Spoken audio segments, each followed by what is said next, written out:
So this past Sunday, I taught a lesson where I ended up talking a lot about the outside rain. And it got me thinking that it would be really great to do a video where we demonstrated different ways that the outside rain affects your rod. So I convinced Honor to be my guinea pig, which went well for a little while, and then she got tired of it. But that's okay. She did what I asked, and I think you'll be able to see some interesting differences. You'll have to look close, and I do some slow motion repeats to help. Anyway, I'm trying to teach in any way possible, and video seems to be a great way to do it. So enjoy. So we started out, and I asked Honor to ride Vicar on a loose rein. She's trying to keep him on a circle, and so she's using a rein a little bit. But for the most part, you can see he is nose out, loose rein, and basically just kind of pulling himself along a little bit with the front end, not collected at all.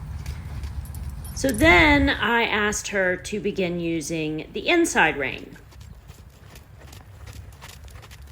It's hard to do it different than you normally do it. Little more contact with your inside rein, not outside rein. Pick your outside hand up and show me that you're, not like there you go. Okay, now do it with both reins having contact. Bend your elbows a little bit. Yeah, there you go.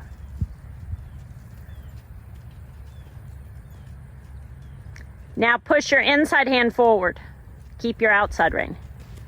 Outside rein is not enough contact. I know, I'm trying. Mama. Just keep your outside elbow back.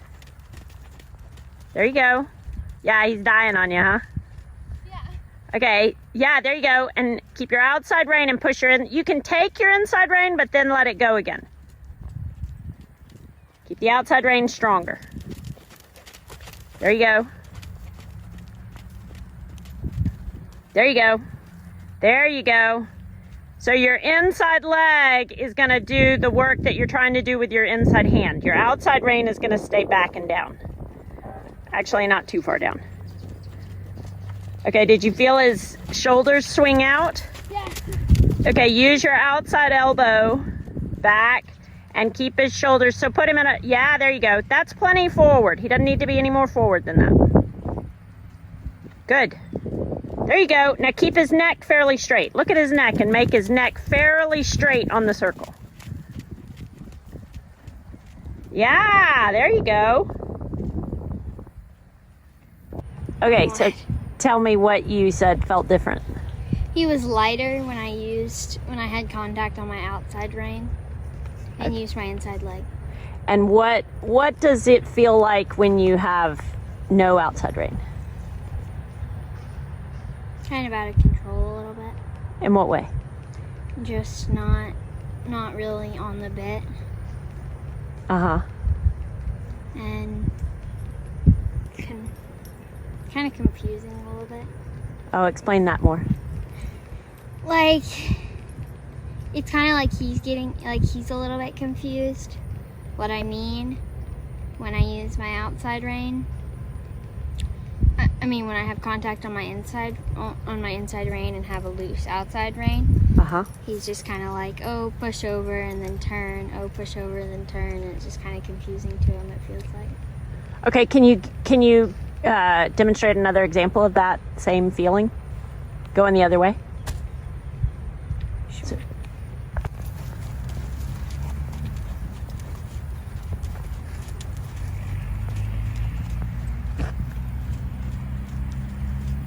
You may need to shorten your reins to get the feeling.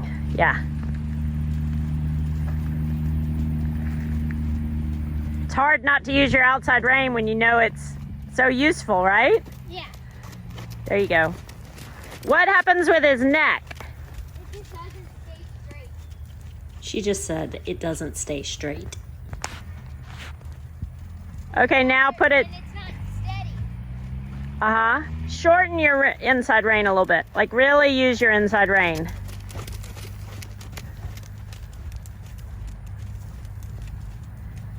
So what purpose does your outside rein serve? Balance. Honor says balance, and she's right. She's been told that a lot. So, but it's really good to watch when she starts to use the inside rein more than the outside rein.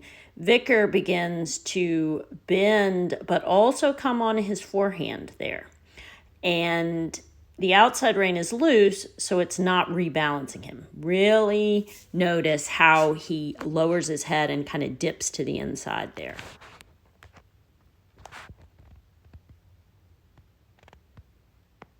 He's weighting his inside shoulder here. Okay, so use your outside rein more so we can see the difference.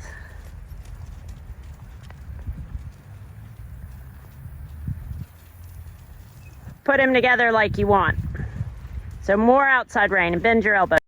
So we're going back to where she was using her inside rein here. She is beginning to tighten up her outside rein. And as he comes through the turn, I want you to watch his body go from leaning over the inside shoulder to right there, he begins to sit up. And he's now balancing more on his hind end and his stepping under himself more. Watch it again. Adjusting the reins, starting to bring your outside rein back, and you'll see he's low pole, there. He's starting to pick his front end up and balance on his hind end. It's a pretty significant difference when you're riding it.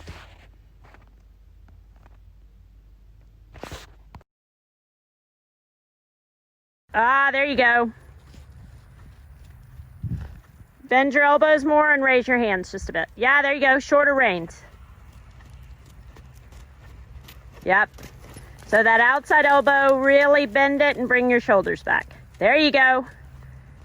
Tell me when he starts to feel lighter. Now.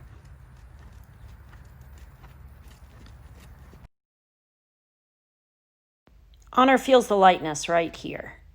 And you can see his pole, his head has come up a little bit. She flexes him a little to the inside with the inside rein here to get him to supple, but she's still using that outside rein, and he's staying fairly straight in the neck, and therefore he's staying on his haunches. Right there, she feels the lightness. But she also feels him stiffen, and that's why she goes to supple him a little bit, asking him to bend with the inside rein. So the inside rein is important, but she wants him to stay fairly straight in his body and get that weight onto his hind end. You hear people say you can't teach feel, and dressage is a lot about feeling. You've got to learn through practice to feel when you need to supple the horse with the inside rein and when you need to balance the horse with the outside rein.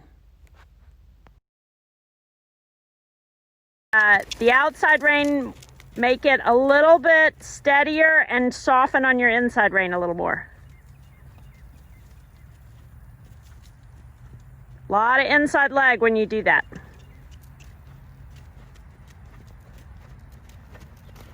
Try to keep his head really steady because you don't want it to wag back and forth. I'm trying, Mama. I know you are. Tell me when he feels lighter. Oh, he's not forward enough, huh?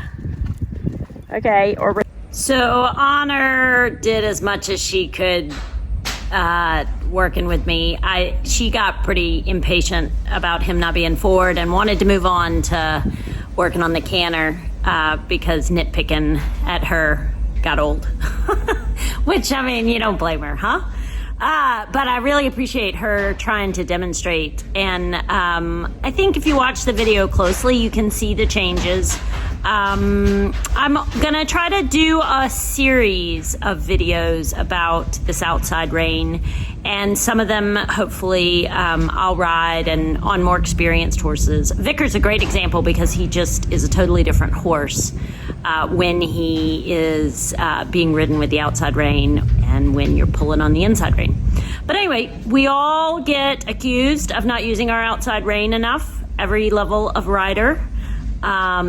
So it's something that it really helps to see, and I hope that gave some illustration. And I am really open and interested in people's thoughts and comments about the outside rein and problems they have. So it's a YouTube video. You can always leave comments. Thanks. Bye.